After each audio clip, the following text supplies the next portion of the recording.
ഫജറിന്റെ തൊട്ട് മുമ്പുള്ള സുബഹിയുടെ 2 റക്അത്ത്, അതിൽ സൂറത്തുൽ കാഫിറൂൻ ഒന്നാമത്തെ റക്അത്തിൽ ഫാത്തിഹയ്ക്ക് ശേഷം, അതുപോലെ തന്നെ 2ാമത്തെ റക്അത്തിൽ ഫാത്തിഹയ്ക്ക് ശേഷം സൂറത്തുൽ ഇഖ്ലാസ്.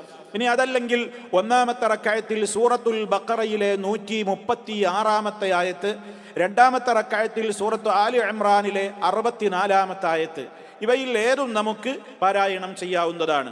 അതേപോലെ മഗ്രിബിന്റെ സുന്നത്തിലും നമുക്ക് സൂറത്തുൽ കാഫിറൂനയും സൂറത്തുൽ ഇഖ്ലാസും പാരായണം ചെയ്യൽ സുന്നത്തുള്ളതാണ്. വിത്ർ നമസ്കാരത്തിന്റെ അവസാനത്തെ 3 റക്അത്തുകളിൽ സൂറത്തുൽ അഅലയും സൂറത്തുൽ കാഫിറൂനയും അതുപോലെ തന്നെ സൂറത്തുൽ ഇഖ്ലാസുമാണ് പാരായണം ചെയ്യൽ പ്രത്യേകം പുണ്യമുള്ളത്. അതുപോലെ തന്നെ കഅബ തവാഫ് ചെയ്ത് കഴിഞ്ഞാൽ തവാഫിന്റെ 2 റക്അത്ത് നിസ്കരിക്കുന്ന ആ 2 റക്അത്തിലും ഒന്നാമത്തേതിൽ സൂറത്തുൽ കാഫിറൂനയും 2ാമത്തേതിൽ ഇഖ്ലാസുമാണ് പാരായണം ചെയ്യൽ സുന്നത്തുള്ളത്. ഇവയിലൊക്കെ തന്നെയും മറ്റു സൂറത്തുകൾ പാരായണം ചെയ്താലും കുഴപ്പമില്ല.